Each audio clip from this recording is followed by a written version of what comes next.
Hello viewer சின்ன மருமகள் promo ராஜாங்கத்தை வீட்டுக்கு கூட்டிகிட்டு வராங்க. கூட்டிகிட்டு வந்ததுமே சேது இருந்துட்டு, அப்பா உங்களுக்கு என்ன ஆயிடுச்சோன்னு சொல்லி நான் ரொம்பவே பயந்துட்டப்பா.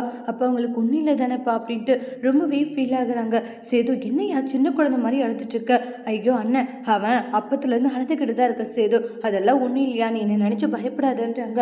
அப்பா நீங்கள் எப்படி கம்பீரமாக இருக்க வேண்டியவங்க, ஆனால் நீங்கள் இந்த மாதிரி இருக்கிறத பார்க்கும்போது எனக்கு ரொம்ப மனசுக்கு கஷ்டமாக இருக்குது. அதெல்லாம் ஒன்றும் இல்லையா சேது, நீ கவலைப்படாத அப்படின்னு சொல்லிட்டு சமாதானப்படுத்திட்டு இருக்காங்க.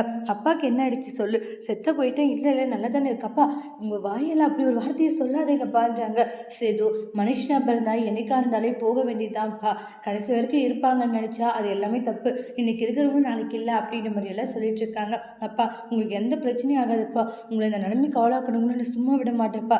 அப்பா நீங்கள் ஏன்ப்பா இந்த அளவுக்கு இது பண்ணீங்க? தமிழ் செல்வியா ரொம்ப நம்பினப்பா, ஆனால் அந்த பொண்ணு இப்படி ஒரு விஷயம் பண்ணதை என்னால் தாங்கிக்க முடியல, பெரிய ஏமாற்றமாக இருந்துச்சு, அதுதான் எனக்கு ரொம்ப கஷ்டமாயிடுச்சு. அப்பா அவள் எங்கேயும் ஒன்று போயிட்டு போட்டுப்பா, நீங்கள் அதை பற்றி எல்லாம் கவலைப்படாதீங்க அப்படின்ற மாதிரி சேது தான் அப்பாவை சமாதானப்படுத்துகிறாங்க. அதோட இந்த பிரமோவை முடிச்சிருக்காங்க. தேங்க்யூ.